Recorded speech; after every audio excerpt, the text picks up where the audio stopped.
Pour parler donc de Marie, dans un contexte écuménique de plus, je commencerai par présenter un livre, si on doit parler de ce sujet, de Marie, dans le contexte écuménique. Et donc c'est un livre écrit par Jaroslav Pelika. Nos frères tchèques s'en réjouissent. Donc Jaroslav Pelika a écrit un livre qui s'appelle Marie à travers les siècles. Et donc moi j'ai ici une version en anglais. L'original a été édité en 1996. Pourquoi? Je trouve que c'est le meilleur livre sur Marie dans le contexte de l'histoire de la doctrine. Je vous la passe, mais ne vous étonnez pas, c'est un petit peu gribouillé dedans. Pelikan, selon moi, mon modeste avis, c'est un meilleur historien de la doctrine chrétienne.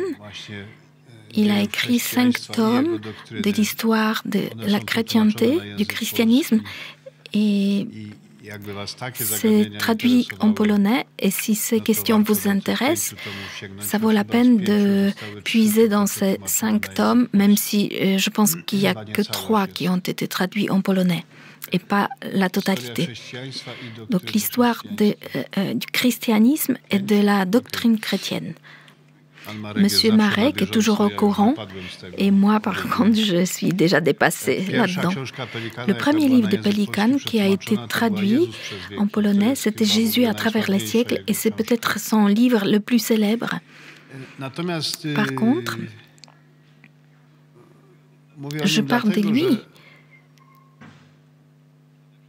parce qu'avant tout, c'était un auteur incroyablement compétent, un homme qui a tellement lu dans sa vie que quand on regarde ses notes de bas de page, on peut s'en effrayer. Comment on peut lire autant dans la vie tout ce qu'il a pu lire?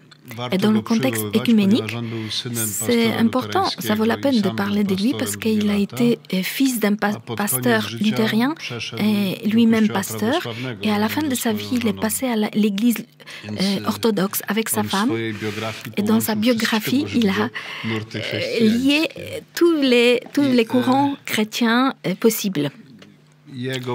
Ces travaux, on peut les lire en se positionnant en n'importe quelle confession chrétienne ou même en étant sans confession.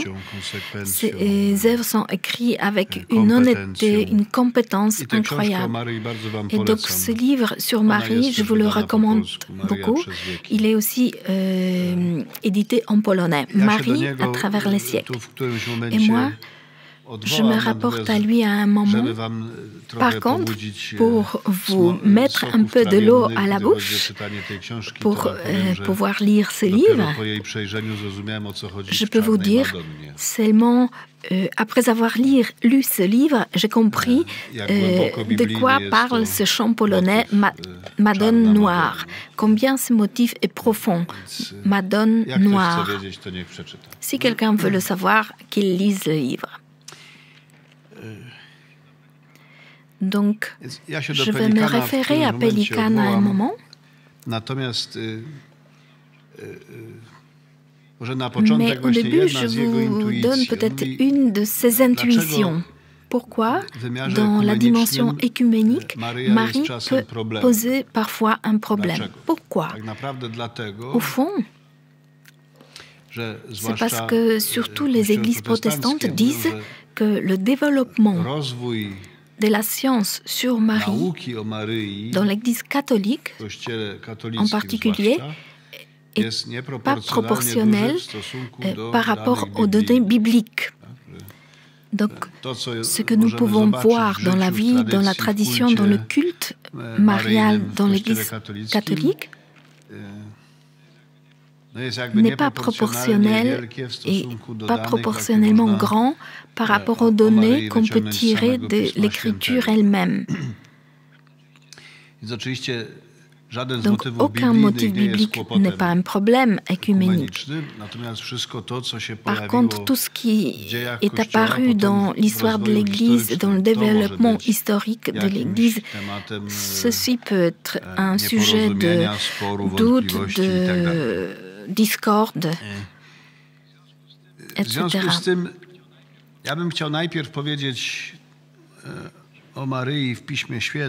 Je voudrais donc parler d'abord de Marie dans l'Écriture sainte et ensuite arriver à ce développement du culte, de la doctrine du culte marial dans l'Église. On va voir combien de temps ça va nous prendre. On va donc commencer par l'Écriture sainte. Sans doute, nous avons deux auteurs importants du Nouveau Testament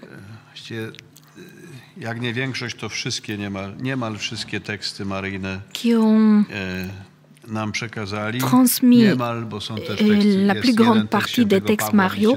Il n'y a pas tous, parce qu'il y a aussi un texte de Saint Paul dans le 4e chapitre de Galates, de la lettre aux Galates.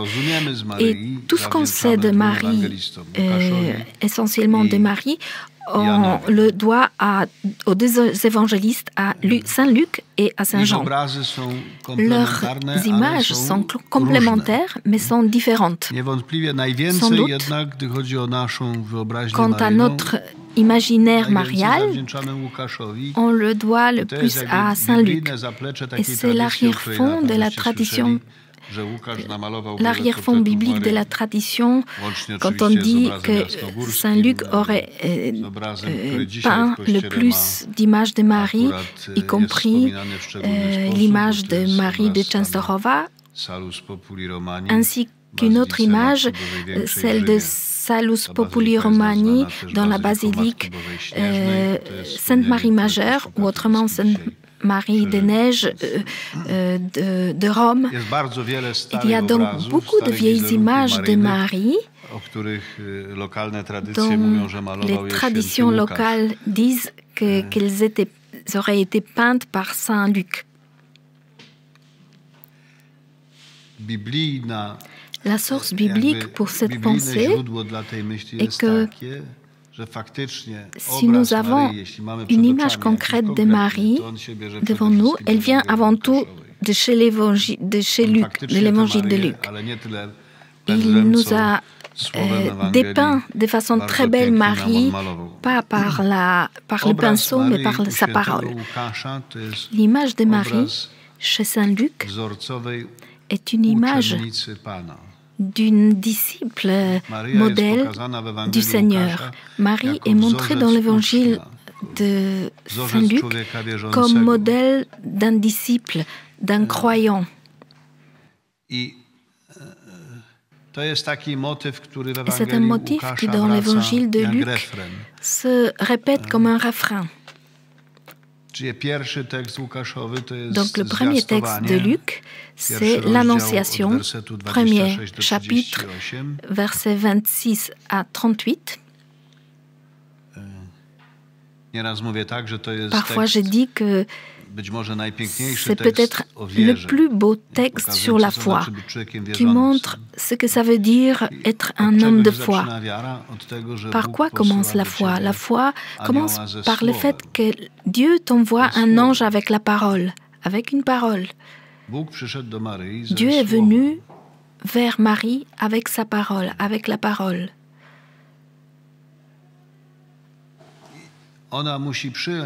Elle doit accueillir cette parole. Doit. En fait, on lui offre d'accueillir cette parole. Et ce qui est important dans cette parole, c'est qu'elle décrit une réalité qui n'a pas le droit d'avoir lieu. Cette parole est pour elle une promesse que comme vierge, elle va concevoir un enfant. On ne doit pas beaucoup étudier, même deux facultés, pour savoir que c'est impossible. Et c'est la perspective avec laquelle Dieu vient dans notre vie. Il nous annonce une parole qui nous semble impossible à s'accomplir. Pour chacun de nous, cela peut vouloir dire une autre chose. Mais chacun de nous arrive à la lecture de la parole à un moment où ce que j'entends, ce que je lis, me semble dépasser mes possibilités. Cela n'a pas le droit d'arriver, cela n'adviendra pas. Ça peut être par exemple le commandement d'aimer ses ennemis ou de pardonner 77 fois ou 77 fois, 7 fois, ça dépend de la traduction. Donc on arrive à un texte où quand quelqu'un te frappe sur une joue, tu dois exposer une autre. Si quelqu'un te prend le manteau, tu dois lui donner aussi ta robe. Et nous disons normalement non. Bienheureux ceux qui pleurent, c'est une farce. Donc la parole ouvre devant nous une réalité impossible. Donc ce qui, dans ce dialogue avec Marie, est le plus beau, c'est qu'elle accueille cette parole, mais pas comme une exigence, mais comme une promesse. Dieu n'exige pas de Marie pour qu'elle conçoive un enfant sans un mari par ses propres forces. Mais il lui dit, cela t'adviendra. L'Esprit Saint le fera en toi. L'Esprit le fera. C'est ainsi que la parole de Dieu est un évangile, est une bonne nouvelle, est une promesse. Et la Bible commence par une promesse. L'histoire du salut commence par une promesse donnée à Abraham. Donc la parole promet. Et Marie dit, et c'est sa plus belle prière, elle dit, qu'il m'advienne, fais-le. Fais ce que tu promets. Toute cette rencontre est donc une rencontre autour de la parole. Et dans cette scène de l'Annonciation, elle est montrée pour la première fois comme celle qui écoute tellement la parole que cette parole devient chair dans son sein. Tout de suite après, un autre texte, c'est le chapitre 2, verset 19, quand Marie donne déjà la vie à Jésus, il naît, et ils viennent, et les pasteurs, les bergers viennent à Bethléem, ils racontent ce qui leur a été dit, et Luc finit cette scène en disant que Marie gardait toutes ces choses dans son cœur. Verset 19. Elle gardait toutes ces paroles dans son cœur, toutes ces choses dans son cœur. Le moment suivant est quand Marie, avec Joseph, apporte Jésus dans le temple. C'est le moment où il vaut la peine de s'arrêter, parce que toute une tradition de piété est née de cela, surtout dans l'Église occidentale. Et cette tradition, en elle-même très belle et digne d'être cultivée, elle ne sort pas en fait directement de ce texte biblique. Je pense que vous vous souvenez du moment où Siméon dit à Marie, ton âme sera transpercée par un glaive. Et autour de ce glaive est née dans l'Église occidentale une grande fête de Marie des douleurs. Il y a des représentations de peinture avec Marie, avec cette glaive dans le cœur, cette douleur. La signification originaire de ce texte est que ton âme va être transpercée par le glaive, c'est-à-dire par la parole de Dieu.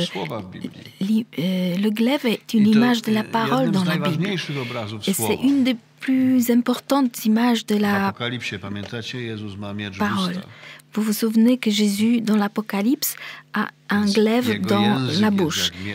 sa langue est comme un glaive. Pourquoi?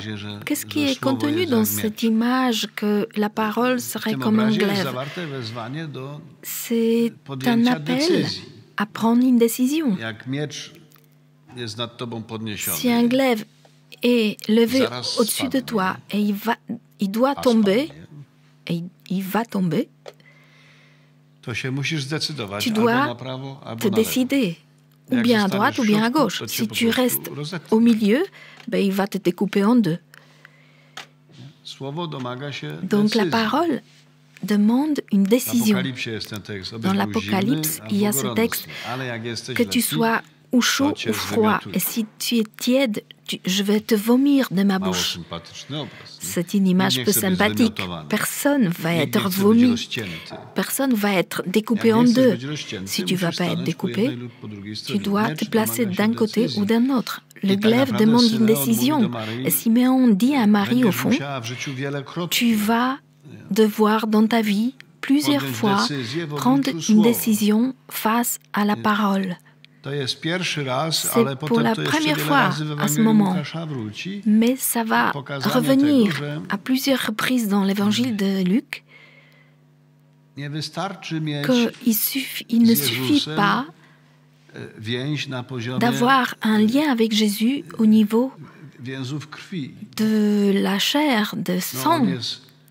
Lui, il est chair de sa chair, sang de son sang. Et physiquement prenant, il n'y a pas une personne plus proche à Jésus que Marie. Mais ceci ne fait pas d'elle encore le disciple. Elle devient disciple dans la confrontation avec la parole de Dieu. Elle devient alors disciple. Les liens physiques de sang ne font encore rien du tout. C'est la scène d'offrande de Jésus dans le temple, et ensuite la scène où on retrouve Jésus dans le temple, et à la fin du chapitre 2, et de nouveau le même refrain. Marie est montrée comme disciple qui d'abord ne comprend rien.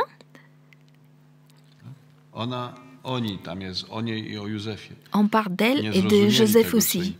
Ils n'ont pas compris ce qu'il a dit, ce qu'il leur a dit.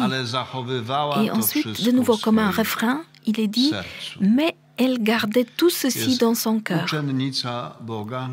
Donc, c'est une disciple de Dieu qui se confronte tout le temps à la parole de Dieu. Et ce refrain est très important, qu'elle garde cette parole dans son cœur. Et dans ce cas,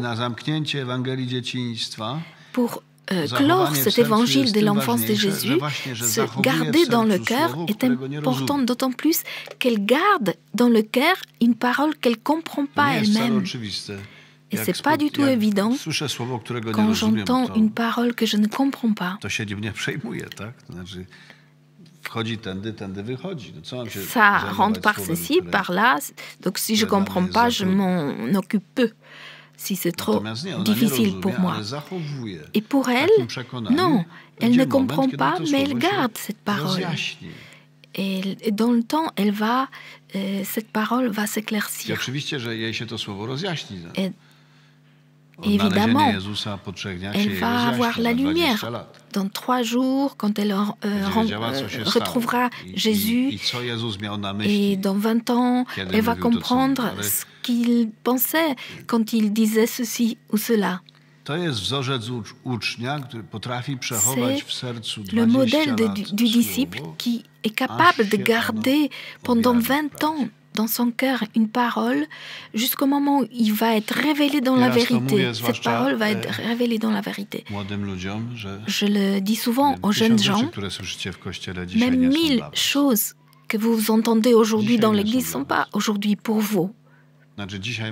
C'est-à-dire aujourd'hui, ça peut n'est pas être votre problème pour aujourd'hui, mais dans 50 ans, cela peut devenir votre problème si vous vivez encore.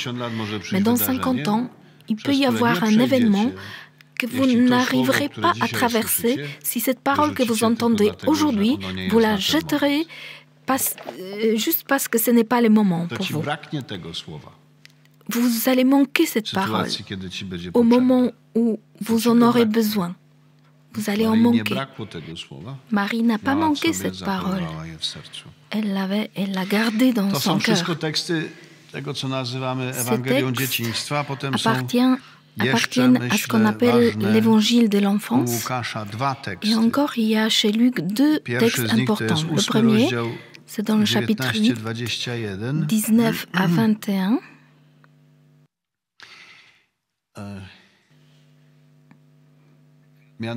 À savoir, c'est un de ces textes dont on dit qu'on ne se vante pas à Jésus. La maman vient et c'est sa famille, ses familiers, ses frères. Je n'ai pas peur de cette parole, frère, parce qu'il a une plus grande signification que nos connotations d'aujourd'hui. Donc sa mère est venue et ses frères, et ils se sont arrêtés à l'extérieur. Et ils ont envoyé quelqu'un pour qu'il vienne dehors. Et on lui dit, ta mère et tes frères se tiennent dehors, et pas comme c'est traduit en dehors ou sur le champ. Non, non, ta mère et tes frères se tiennent dehors. C'est ça l'image. Donc il y a une communauté autour de Jésus, mais Marie et les cousins de Jésus ne sont pas entrés dedans. La question est, est-ce qu'ils vont y entrer? Ceux qui sont les plus proches de Jésus physiquement, par les liens de sang, est-ce qu'ils vont entrer dedans? Et ce texte, vous vous souvenez, Jésus dit, ma mère et mes frères sont ceux qui écoutent la parole et qui l'accomplissent, qui écoutent la parole et la mettent en pratique. Le contexte est important parce que ce contexte chez Luc, c'est la parabole du semeur. Donc, c'est la parabole, comment tu dois écouter au fond la parole. Et après cette parabole du semeur, il y a juste un passage tout court avec cette phrase « Faites attention, comment vous écoutez ». Donc, toute cette partie du chapitre est consacrée à comment écouter la parole, à l'écoute de la parole. Et Marie se tient aussi devant ce défi que Jésus pose devant elle. Ma mère et mes frères sont ceux qui écoutent la parole et qui la mettent en pratique. C'est 8, 19 à 21. Et le deuxième texte complémentaire est dans le chapitre 11, 27 à 28. Il y a une scène où dans la foule, une femme s'adresse à Jésus en disant « Heureuses les entrailles qui t'ont porté et les seins que tu as sucés. » Et il dit « Oui, mais bienheureux ceux qui écoutent la parole et qui l'observent, qui la gardent. » Si vous prenez ensemble ces textes, ils montrent qui est au fond le disciple de Jésus. Et combien cette ressemblance du disciple est celle de Marie aussi. Quand tu écoutes la parole, tu la gardes et que tu la mets en pratique. Donc accueillir la parole, c'est l'annonciation. Elle a accueilli la parole et elle a été conçue dans son sein. Et maintenant, tu gardes cette parole, et quand tu la gardes dans son cœur comme elle, physiquement, elle a gardé Jésus pendant 9 mois, elle l'a gardé en elle. Mais on a dit qu'elle a gardé la parole pendant 20 ans. Pourquoi? Pour le mettre au monde, au fond. Et ça, c'est de faire la parole. Tu conçois une parole, tu l'écoutes, tu l'accueilles, tu la gardes et tu la fais. Donc, tu la mets au monde. Et notre être disciple est vraiment, vraiment rapporté à Marie, à son rapport à la parole.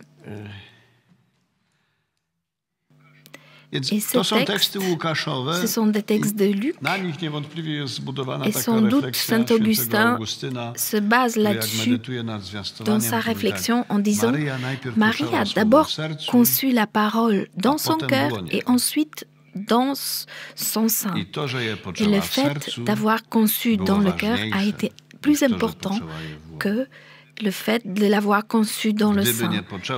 Si elle n'avait pas conçu la parole dans son cœur, il n'y aurait pas eu de conception en son sein. Dans cet ordre de la pensée d'Augustin, le fait d'être disciple de la parole de Dieu est antérieur au fait d'être mère de la parole incarnée de Dieu. Ça, c'est une image de Luc. Luc montre Marie comme exemple, comme modèle d'une croyante, d'une personne croyante, de la foi qui naît de l'accueil de la parole. L'image de Jean est sans doute un peu plus différente, un peu plus forte théologiquement parlant. On pourrait évoquer une pensée ancienne des pères qui disait qu'est-ce que les autres évangélistes décrivent, Jean l'explique. Et Jean est appelé théologien parmi les évangélistes. À Jean, la description ne suffit pas. Il doit approfondir, expliquer ce qui se passe au fond. Et il explique très profondément. La parole clé pour Jean et pour sa mariologie est la parole femme. Femme. Dans l'évangile de Jean, 2 fois. D'abord, celle dont la sœur disait que ce serait bien d'en dire un peu plus à la fin. Donc, la scène des noces de Cana. Ce n'est pas... Est-ce que c'est mon affaire ou ton affaire, femme? Et le chapitre 19, verset 26. Oh, je parle des choses importantes et il y a une bestiole qui m'embête là. Une mouche. Donc, femme, voici ton fils.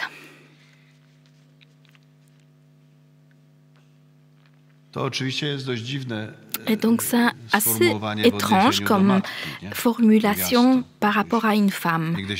Femme, à une mère, femme. Moi, j'ai jamais osé de dire à ma mère femme. Mais c'est justement une pensée théologique. Ce terme femme nous renvoie directement au livre de Genèse, chapitre 3, verset 15. Et suivant, et c'est le proto-évangile, j'introduirai l'inimitié entre toi et la femme, entre ta descendance et sa descendance à elle.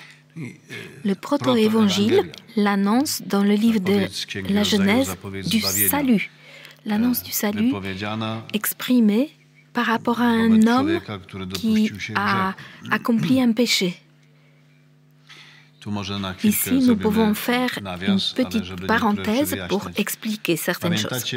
Vous vous souvenez peut-être une représentation de Marie qui écrase la tête du serpent. Vous avez vu une sculpture ainsi? Marie Immaculée qui écrase la tête du serpent. Cela se réfère à ce texte de la Genèse 3, 15 dans sa traduction latine. Quand Saint Jérôme traduisait ces fragments, il a fait une certaine interprétation dans la traduction. On dit que toujours une traduction est une interprétation. Il n'y a pas de traduction parfaite. Donc dans le texte hébreu, il est dit « J'introduis l'inimitié entre toi et la femme, entre la descendance tienne et celle de la femme. » Et elle, c'est cette descendance, dans certaines leçons, cette descendance donc t'écrasera la tête. Par contre, Saint Jérôme, en traduisant, a écrit ipsa. Donc elle, la femme. va t'écraser la tête. Et dans l'Église catholique, cette traduction pendant les siècles était une traduction officielle parce que la Vulgate, traduction de Jérôme, a été une traduction fondamentale dans l'Église catholique. Tous les livres liturgiques étaient sur la base de la Vulgate et pas des langues originales. Et l'illustration de ce ipsa, elle va t'écraser la tête. Et justement, cette iconographie mariale qui la représente comme écrasant la tête du serpent. Je ne vous invite pas du tout à prendre de la distance à cela, parce que cela contient une vérité théologique. Il y a presque 20, en tout cas 17 siècles de prières des gens. J'y reviendrai encore. Par contre, le texte original dit « elle ». Elle, la descendance, c'est dans le texte hébreu. Et la Septante dit le descendant. Lui, il t'écrasera la tête. En tout cas, dans ce proto-évangile, il y a l'annonce d'une femme. Il y aura une femme dont un descendant écrasera la tête du serpent, donc apportera à l'humanité le salut. Et cette femme apparaît. Ensuite, dans la Bible hébreu, plusieurs fois, vous pourriez tranquillement vous rappeler certains textes dans Isaïe. Voici la femme, une vierge, qui concevra, ou dans la Malachie, quand concevra celle qui doit concevoir. Cette femme est une promesse. Elle est un refrain de la Bible hébraïque. Jésus, quand il dit à Marie, femme, il dit donc quelque chose d'important d'elle et de lui-même. Elle est une femme et lui, il est le descendant de cette femme qui doit écraser la tête du serpent. Cette image de Marie comme femme annoncée se superpose ensuite à un développement théologique, aussi de piété par la suite, où Marie est appelée une nouvelle Ève.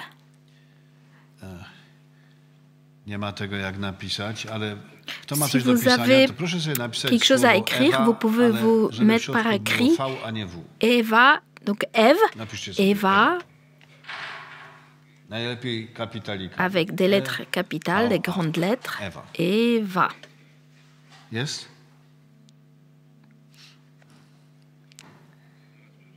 maintenant, vous lisez la parole à l'envers. Ave. Ce n'est plus la théologie, c'est une piété, mais très belle. Ave. Donc, la salutation de l'ange adressée à Marie dans l'Annonciation, Ave Maria, le fait d'elle l'inverse de Ève, d'Eva. Donc, c'est une femme nouvelle, mais aussi le contraire, différente d'Ève. Ève a démontré la désobéissance, Marie l'obéissance. Et dans la 4e préface mariale dans le missel romain, il dit ce que Ève a détruit par l'infidélité, Marie a récupéré par la foi, a retrouvé par la foi. Elle est mère d'une nouvelle humanité par le fait qu'elle est l'inverse, le contraire d'Ève. Et vous pouvez voir à cet endroit combien vont loin les conséquences de cette parole femme. Nouvelle Ève veut dire ceci, mère. Mère des hommes sauvés, mère de l'humanité renée. Ceci conduit à indiquer Marie, puisqu'elle est mère, donc avant d'être mère, elle est bien-aimée.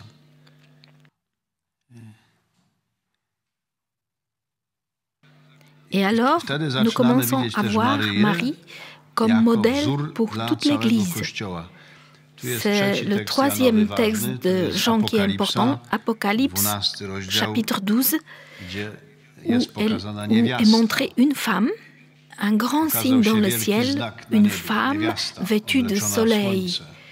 Et ensuite, à la femme ont été données les ailes d'aigle pour qu'elle court au désert où elle a une place préparée. Dans toute la tradition de l'Église, ce chapitre 12 de l'Apocalypse, on le lit en le rapportant toujours à l'Église et à Marie. Qu'est-ce qui s'ensuit? C'est que l'Église se comprend quand elle comprend Marie. Tant qu'elle comprend pas, qu'on ne voit pas Marie, l'Église ne comprend pas tout à fait pourquoi elle est faite, créée par Jésus-Christ, fondée par Jésus-Christ. Quel est le sens de sa propre existence? Définitivement, l'Église, comme Marie, doit être vierge, bien-aimée de Dieu, qui devient mère.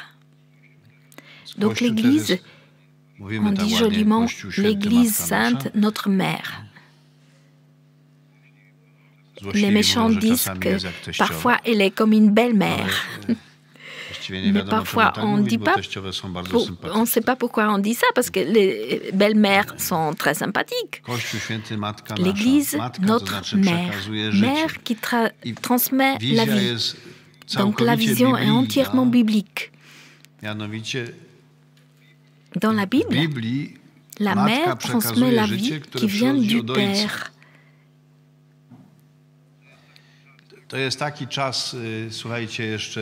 J'ai écouté un jour le cours de l'évêque professeur Mouchalik, qui est un bioéthicien éminent. Il disait que dans le temps biblique, il n'était pas question qu'on dise qu'un homme soit infertile. L'homme donne toujours la vie. Et si la vie ne vient pas, le problème est du côté de la femme. La femme transmet la vie qui vient du Père. Urs von Balthasar dit joliment que dans la pensée biblique, la mère est un sein ouvert qui doit prendre la vie pour la transmettre ensuite. Indépendamment de ce qu'on dit la biologie d'aujourd'hui, je ne vais pas m'en occuper, je parle de la pensée biblique, qui dit que la mère donne une vie qu'elle reçoit, qu'elle reprend à partir du Père. Et c'est le sens du fonctionnement de l'Église. L'Église doit prendre en elle la vie qui lui vient de Dieu et mettre au monde à Dieu des enfants qui portent en eux la vie de Dieu. Si nous ne voyons pas la mission de l'Église dans ces catégories-là, c'est très facilement que nous pouvons perdre dans l'Église une dominante personnalistique, qu'il s'agit au fond de transmettre la vie. Les personnes, les relations qui comptent entre les personnes dans l'Église. Et si on le perd, on tombe très vite dans des versions fortement idéologisées de l'Église, de la foi, et l'idéologisation finit toujours de façon dramatique. Tant que nous regardons Marie, nous comprenons de quoi il s'agit dans l'Église. Et elle n'est pas au-dessus de l'Église. Elle est une icône de l'Église, elle est un modèle de l'Église. D'abord, comme on a entendu chez Luc, comme disciple, comme modèle d'une personne de foi, de quelqu'un qui accueille en elle la parole. Et ensuite aussi, définitivement, que une bien-aimée de Dieu devient aussi une mère et pas seulement, ne transmet pas seulement des traditions, de la loi, mais la vie, la transmission de la vie.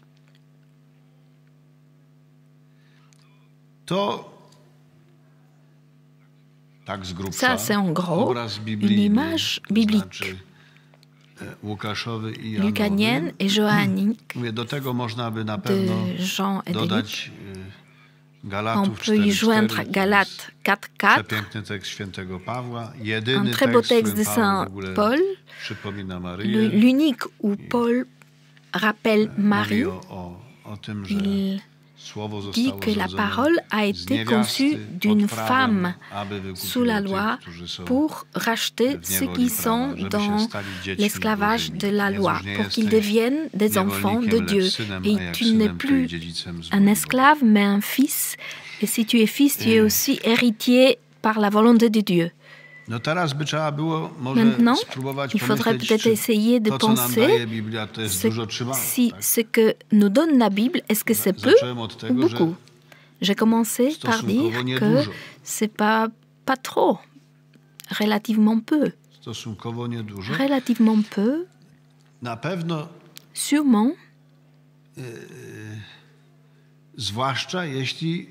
et surtout, si on voit combien dans ces textes bibliques, au fur et à mesure du temps dans l'histoire de l'Église et de la piété chrétienne, combien a été construit dessus.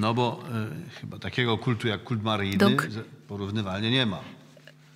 il n'y a pas un autre culte comparé au culte marial dans l'Église, je pense. Donc, je voudrais encore, si on a encore un petit moment, je voudrais regarder de plus près ce développement. Et peut-être ici, je peux puiser dans la réflexion de Pelikan, d'autant plus que c'est une réflexion de quelqu'un qui aurait le droit de prendre le développement de la doctrine chrétienne entre parenthèses.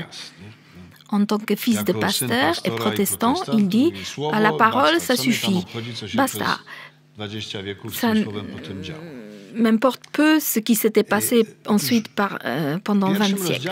Or, dans le premier chapitre de son livre, Pelikan dit qu'il y a peu de vérités chrétiennes qui n'auraient pas subi le développement doctrinal.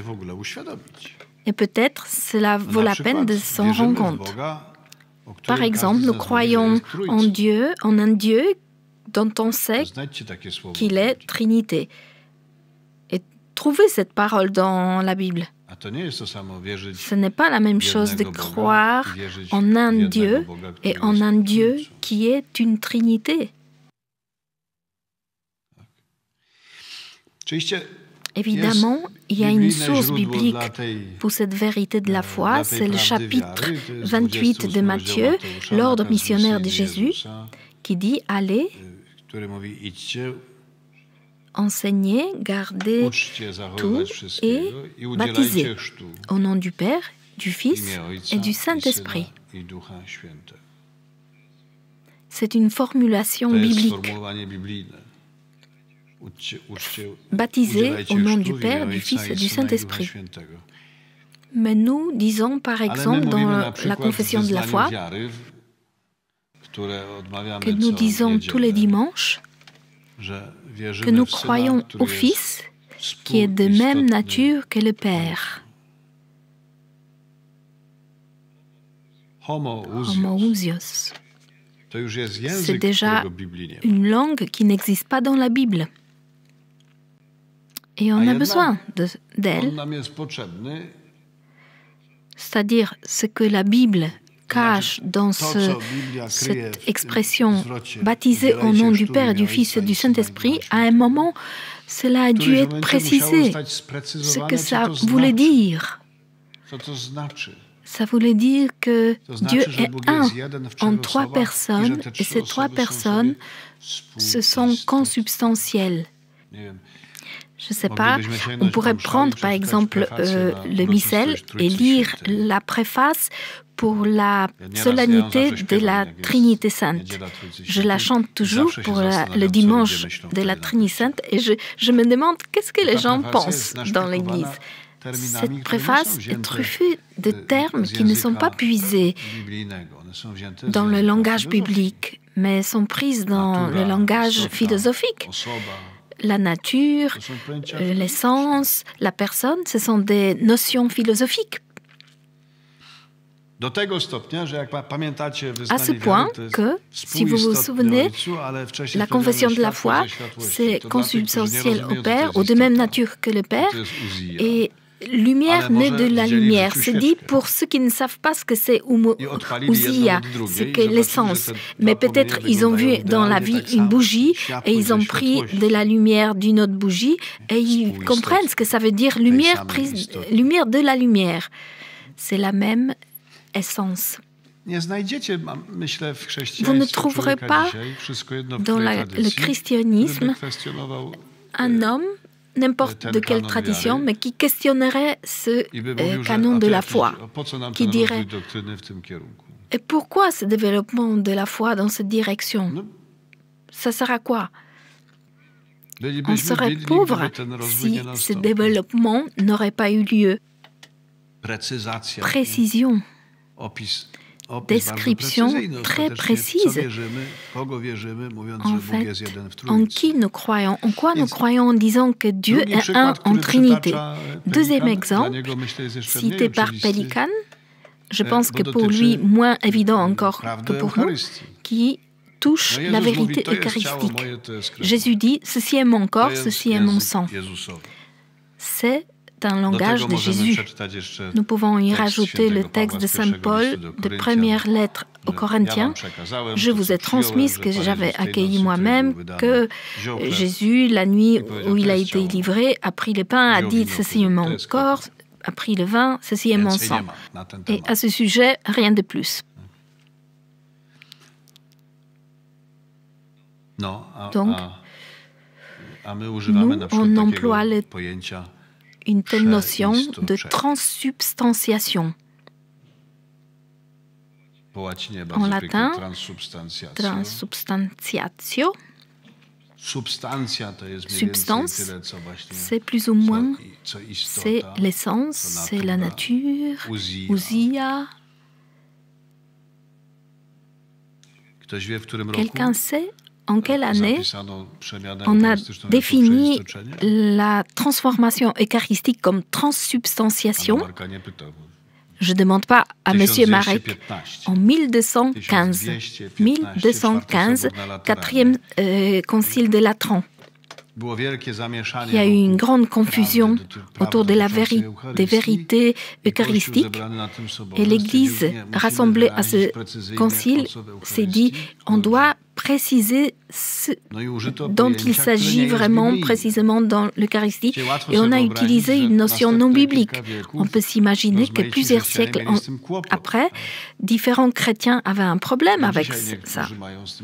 Et beaucoup ont un problème avec cela encore aujourd'hui, préfèrent d'autres expressions, impanation, pas forcément. Je ne veux pas vous mettre trop de choses dans la tête. Également, dans le cas d'Eucharistie, on a affaire avec un développement de la doctrine, comme dans le cas de la compréhension de la Trinité, ainsi dans la compréhension de l'Eucharistie, il y a un développement de la doctrine, ainsi que dans la mariologie. Pélican, c'est pour cela, c'est si précieux pour moi, parce que c'est justement lui. Si on trouve que ce développement se justifie, pourquoi alors devrait-on penser que cet autre développement n'est pas juste, ne se justifie pas? Et quels critères devrait-on prendre pour juger lequel d'eux se justifie et lequel non? Ainsi, ce n'est pas ainsi que le développement dans l'Église comprise comme un corps entier, que le développement aurait touché seulement le domaine du culte marial. Non, parce que ce développement touche beaucoup de champs, beaucoup de fragments de cette doctrine. En soi, cela ne devrait pas nous scandaliser, mais plutôt nous appeler à le regarder de plus près. Je pense que cela vaut la peine de commencer par une parole, peut-être la plus importante dans la compréhension d'aujourd'hui du culte marial dans l'Église catholique, et ceci, Theotokos.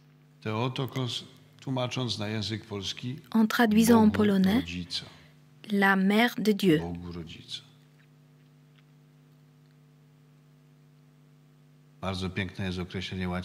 Il y a une très belle définition latine, non mater Dei, mais Dei para, celle qui a mis au monde Dieu, mère de Dieu.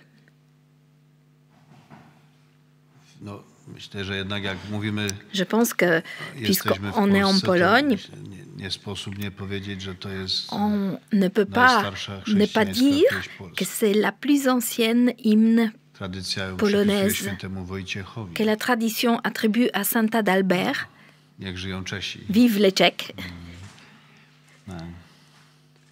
Donc, indépendamment si Saint Adalbert a inventé ce chant ou non, les manuscrits les plus anciens permettent de déplacer la datation au siècle XII ou peut-être XIII. C'est vraiment une très ancienne hymne. Quand Jean-Paul II a été à Gniezno, il a dit aux jeunes que ce chant est un catéchisme le plus fondamental chrétien. À partir d'elle, on peut apprendre le christianisme. Le problème, c'est que certaines paroles de cet hymne sont peu compréhensibles aujourd'hui.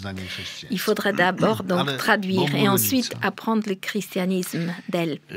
Donc, mère de Dieu. En forme écrite, c'est ce mot, Theotokos,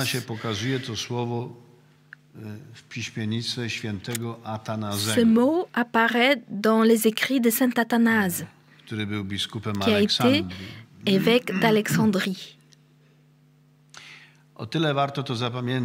C'est vraiment la peine de le retenir. Alexandrie, bien sûr, c'est l'Égypte. Et donc, en Égypte, il y a le plus ancien christianisme populaire.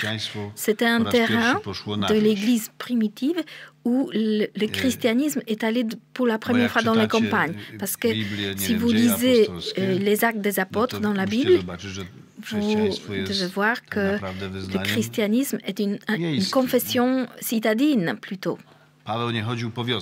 Paul n'allait pas dans les campagnes. Il allait à Éphèse, il y avait là un théâtre qui s'est conservé jusqu'à aujourd'hui. Si vous y avez été, vous avez vu. Dans ce théâtre à Éphèse, il y a 25 000 personnes qui peuvent tenir. Et quand il y est sorti, il a dit une parole de Jésus. Il a eu un auditoire tel que personne aujourd'hui peut trouver. 25 000 personnes l'ont entendu. Et donc, primitivement, le christianisme est une religion de ville. S'il est passé en campagne, c'est un signe d'un développement dynamique, d'une ancienneté. En Égypte, on dit qu'il y a Saint Marc qui a apporté l'Évangile. Le signe qui s'était enraciné et devenu populaire était qu'il a touché les paysans. Les premiers moines venaient des paysans. Ils étaient des personnes simples. Il fallait leur apprendre la Bible par cœur parce qu'ils ne savaient pas lire. Pourquoi j'en parle? Parce qu'il semble, et tous sont d'accord, qu'avant que Athanase a écrit ce mot « Mère de Dieu », c'est ainsi qu'a prié cette église simple en Égypte. C'est une notion qui est apparue d'abord dans la foi d'un peuple populaire.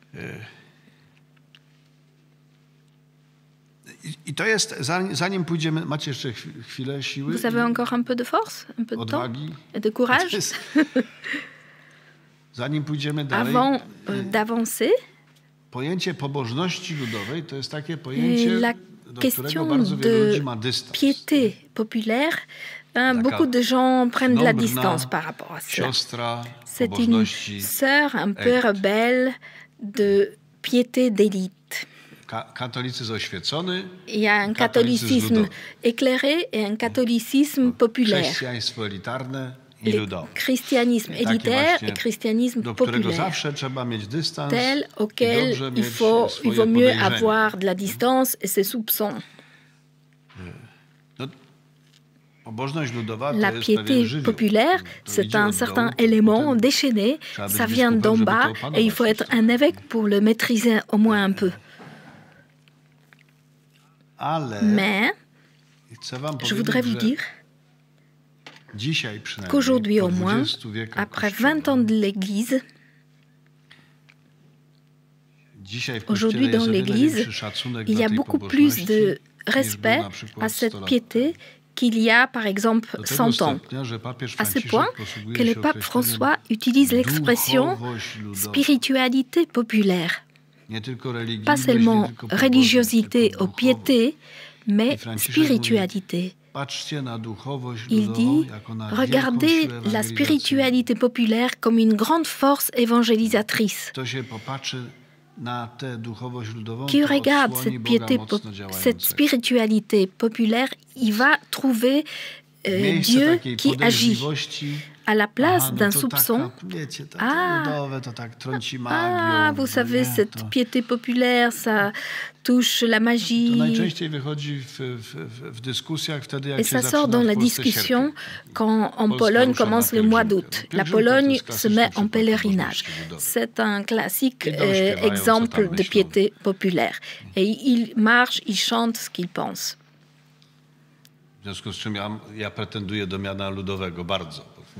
D'où moi, je prétends à ces noms de populaire, parce que je vais pour la 30e fois au pèlerinage cette année.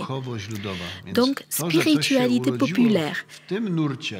Si quelque chose est né de ce courant de spiritualité populaire, cela ne veut pas dire que on devrait le soupçonner de magie.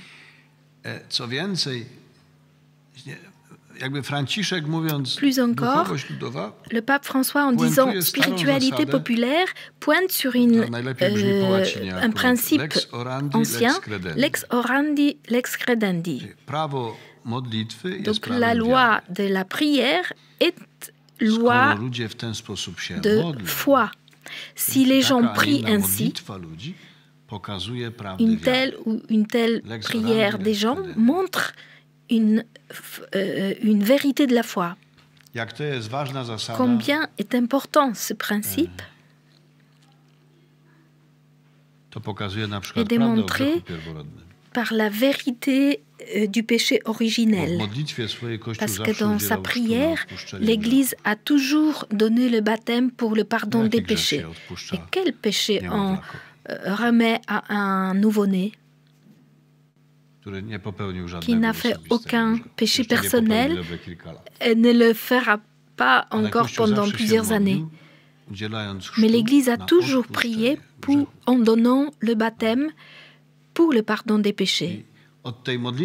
Et en partant de cette prière de l'Église, on peut arriver à la vérité du péché originel. Je ne vais pas me perdre dans toute cette digression. Je veux dire que Athanase, sans peur de la piété populaire de la simple Église égyptienne, a pris et a donné à ses évêques cette expression Theotokos. Mais le saint Athanase, un évêque sérieux d'Alexandrie, utilise ce terme, ne voulait pas dire qu'il sera accepté par tout le monde. Et il a trouvé une forte opposition en la personne d'un autre évêque sérieux, qui a été un évêque à Constantinople et s'appelait Nestorius, et qu'il a dit que non, on ne peut pas utiliser ce terme. Pourquoi?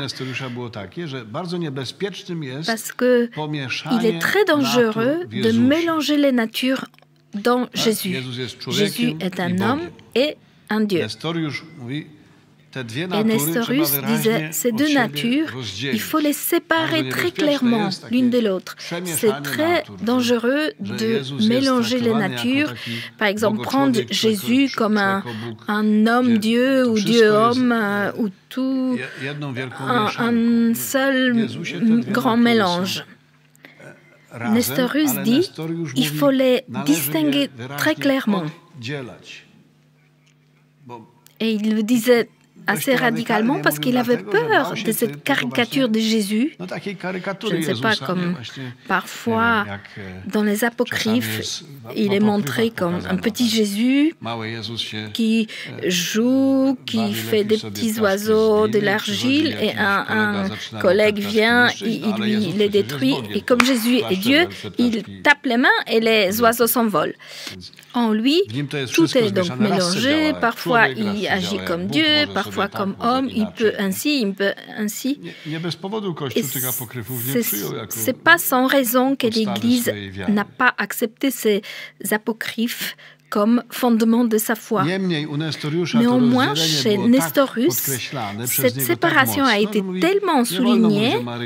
Il disait, on ne peut pas dire de Marie Théotokos, mais Christotokos, c'est-à-dire mère de ce qui était humain en Jésus. Et on ne peut pas la montrer comme mère de Dieu.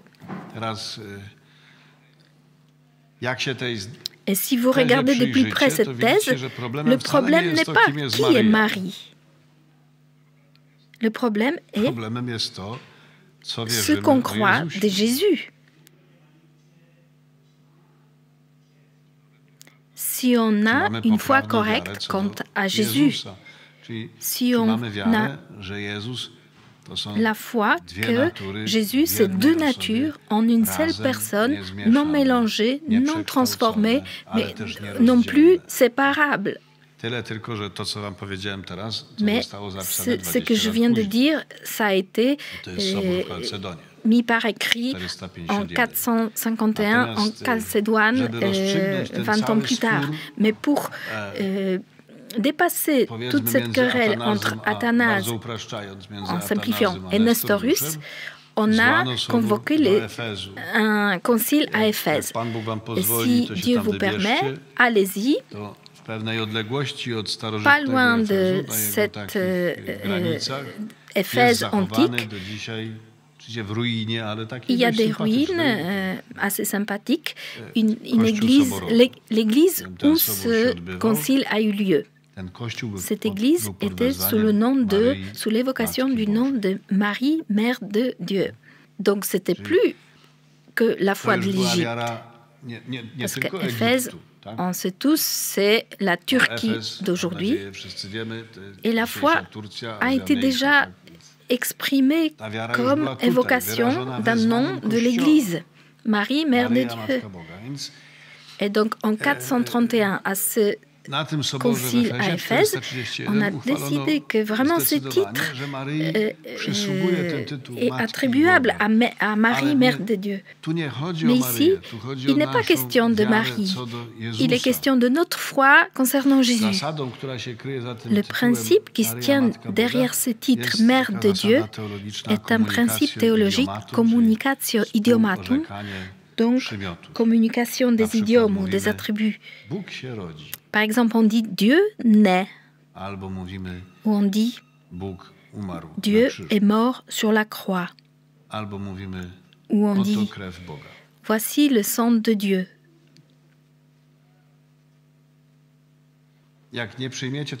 Si vous n'acceptez pas ce principe de communication des idiomes, à chaque fois, ça n'a pas de sens, toutes ces expressions. Parce que Dieu ne peut pas mourir. Il n'a pas de sang. Il est un esprit. Mais en Jésus, il y a les deux natures. Et donc, les idiomes ou les attributs, on les dit selon la nature, en lien avec la personne. D'où est venue cette expression de Marie, Mère de Dieu.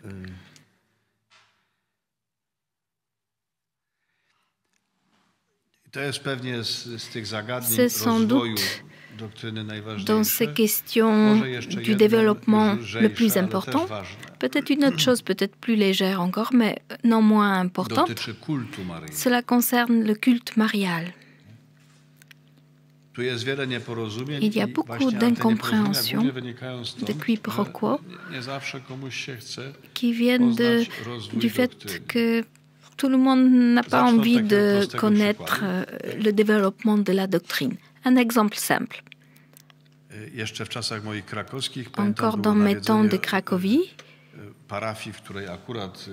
dans la paroisse sur le terrain de laquelle il y a eu le séminaire de Cracovie, il y a eu la visite de la copie du tableau de la Vierge Noire de Częstochowa. Et le curé, qui est mort depuis, a très bien fait le programme de cette visite, elle l'a publié dans les brochures.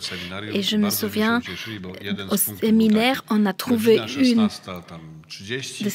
de ces dépliants, et c'était écrit à 16 heures, adoration de l'image des séminaristes. C'était une définition très jolie, expression. Adoration de l'image des séminaristes.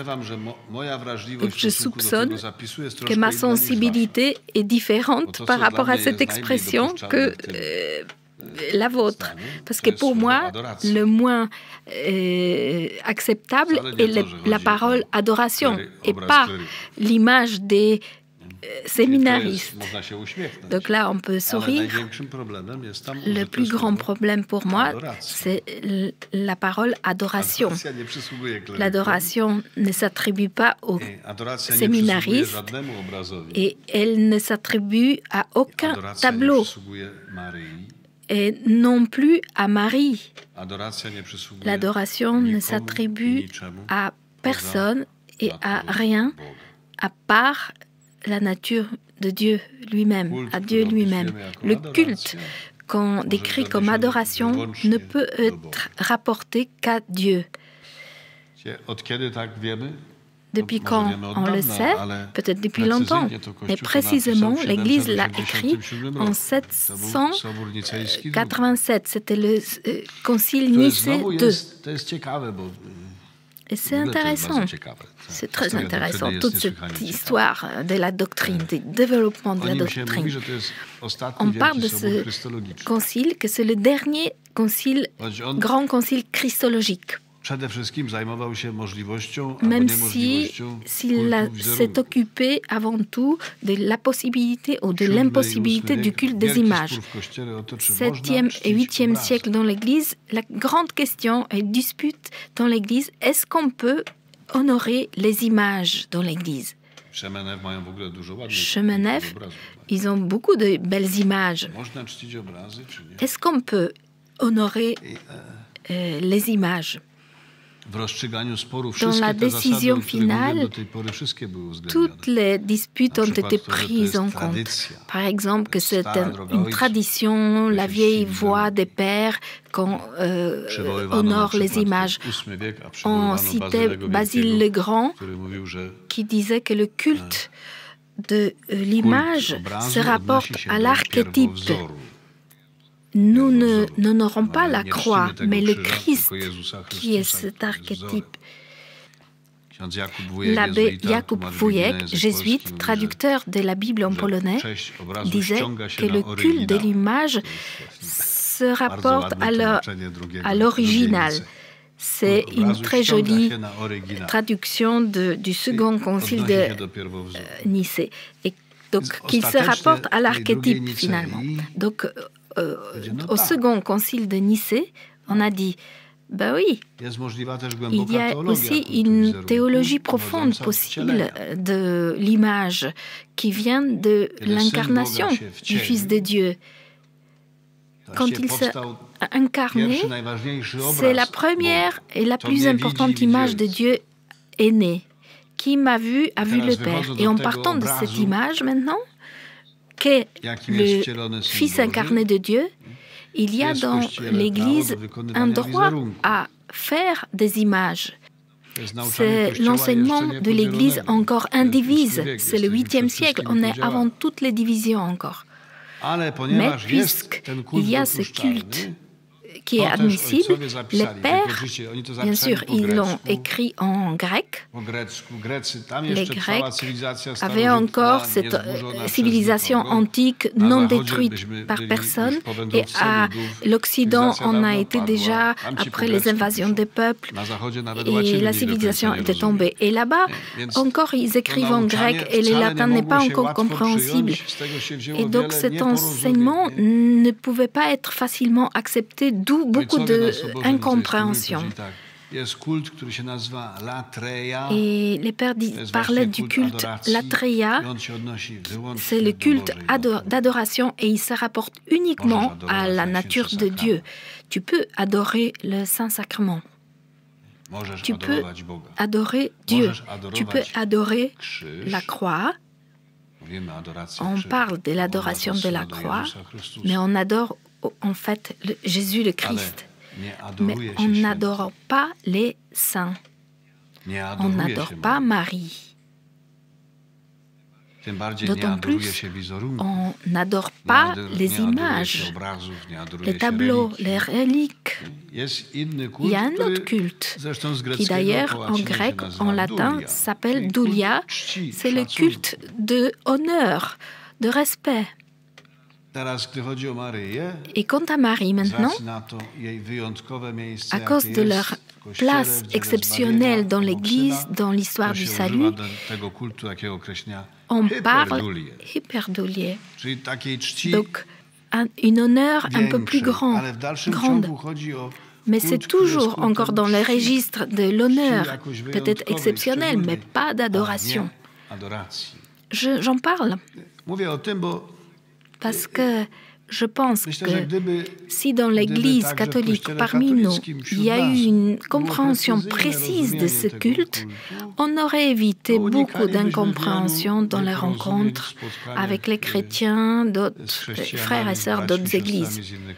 On pourrait clairement traduire, dire ce en quoi on croit ou non, ce qu'on pratique et ce qu'on ne pratique pas. Dans l'Église catholique, personne ne dit que le culte de l'Église égale culte des saints, culte de Jésus égale culte de Marie.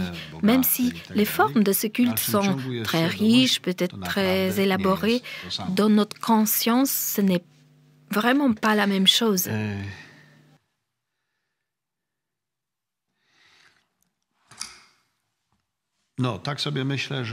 Je pense que si on devait montrer précisément la foi de l'Église catholique quant à la personne de la Mère de Dieu, peut-être il n'y a pas un grand problème au fond.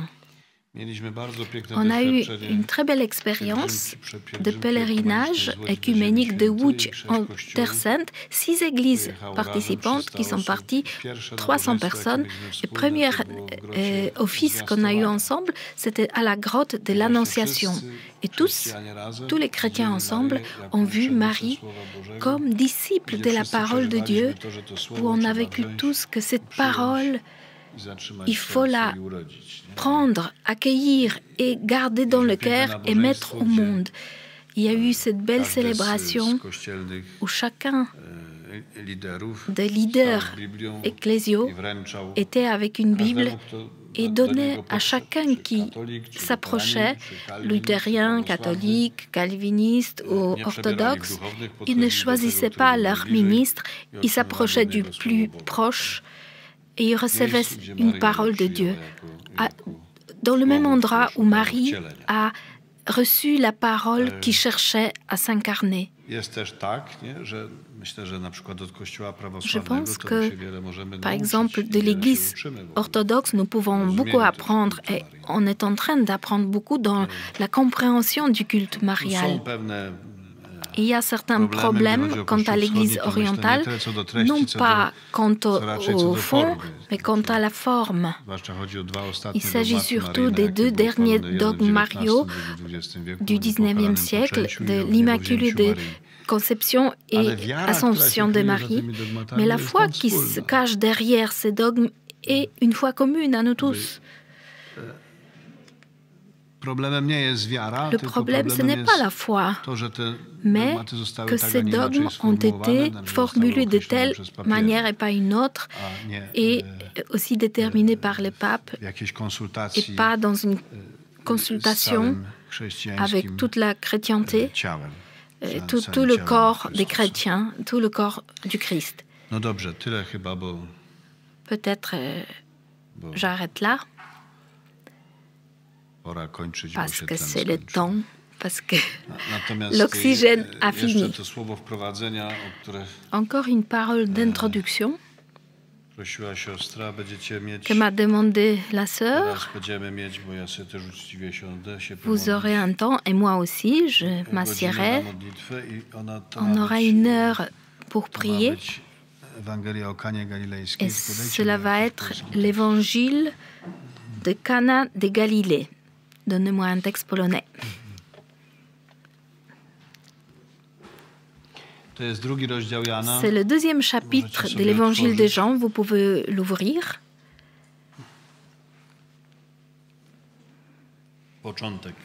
Le début du verset 1. Le 3e jour, il y eut des noces à Cana de Galilée et la mère de Jésus y était. Jésus fut aussi invité à ces noces ainsi que ses disciples. Or, il n'y avait plus de vin, car le vin des noces était épuisé. La mère de Jésus lui dit, « Ils n'ont pas de vin. » Jésus lui dit, « Que me veux-tu, femme? Mon heure n'est pas encore arrivée. » Sa mère dit aux servants, « Tout ce qu'il vous dira, faites-le. »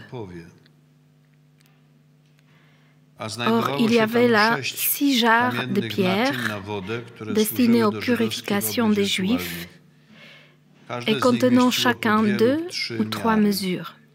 Jésus leur dit, « Remplissez d'eau ces jarres. » Ils les remplirent jusqu'au bord. Il leur dit, « Puisez maintenant et portez-en au maître du repas. » Ils lui emportèrent. Lorsque le maître du repas eut goûté de l'eau changée en vin, et il ne savait pas d'où il venait, tandis que les servants le savaient, eux qui avaient puisé l'eau, le maître du repas a appelé les mariés et lui dit, « Tout homme sert d'abord le bon vin quand les gens sont ivres, le moins bon.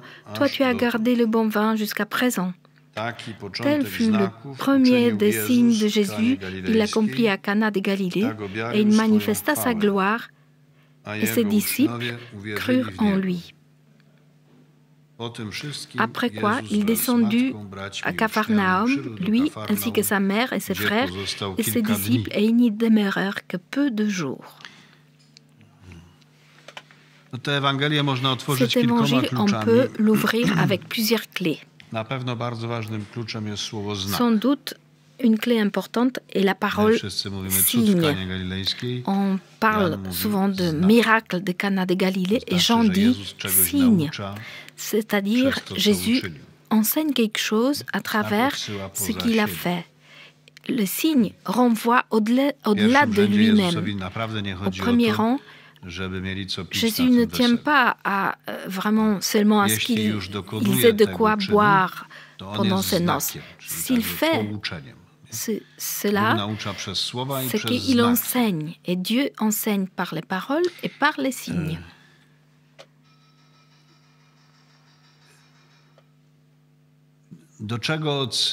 À quoi il renvoie le signe de Cana de Galilée? Il le renvoie à l'heure. Jésus parle avec sa mère. Il lui dit, « Femme, mon heure n'est pas encore venue. » L'heure de Jésus, c'est Golgotha, le Golgotha. Là-bas, il y aura de nouveau une femme. Donc c'est l'heure. Mais de la même façon que Jean montre la mort de Jésus sur la croix, il la montre comme le moment où il est le nouvel Adam. Et Marie en disait la nouvelle Ève. Donc Jésus sur la croix se montre comme le nouvel Adam. Pourquoi? Pourquoi? Parce que son côté est transpercé, on sort l'eau et le sang. L'eau, symbole du baptême, le sang, le symbole de l'Eucharistie, sacrement d'où naît l'Église. Du côté de Jésus sur la croix naît la bien-aimée qu'est l'Église, et Marie est son image. Cela veut dire que Jésus sur la croix est le bien-aimé, et c'est de cela qu'il s'agit dans ce signe. Parce que Jésus est celui qui met le vin aux noces.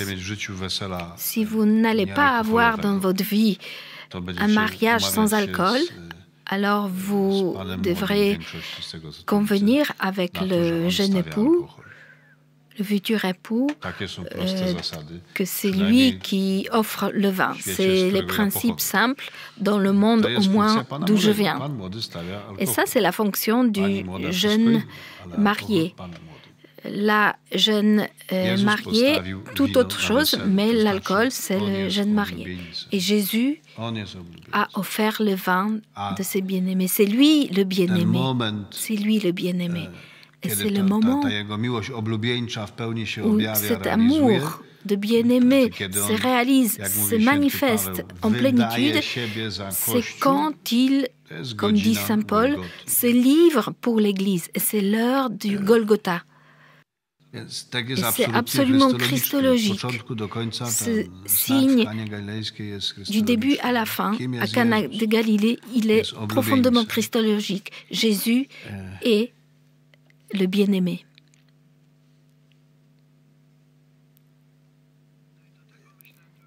Et je pense que c'est la dernière clé que j'aime beaucoup pour cet évangile. Jésus a été invité à ses noces. Il est invité à ses noces. Et pendant le mariage, il devient celui qui invite. Au fond, c'est lui qui met la table. Il a été invité comme hôte, mais c'est lui qui met la table. Et de cette manière, j'espère qu'ils n'ont pas pu tout boire. Parce que si jarres, comme c'est dans l'ancienne traduction, fois 3 mesures et 720 litres de vin.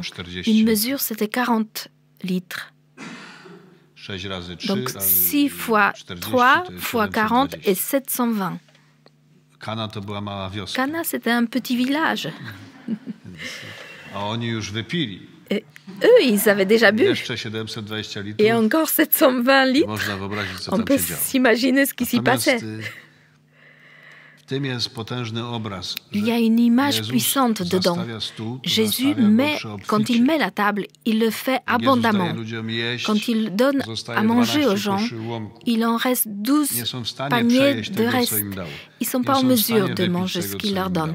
Ils ne sont pas en mesure de boire ce qu'il leur donne. Ça, c'est la situation de la foi. Tu invites Jésus dans ta vie, mais quand tu l'invites vraiment, c'est lui qui est celui qui offre, qui donne à ce point que je ne suis pas en mesure de consommer tous ces dons. Ça, c'est la situation de la foi.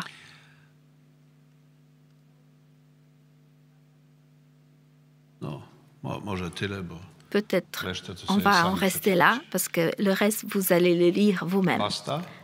Basta. J'espère avec espoir. Je regarde avec espoir.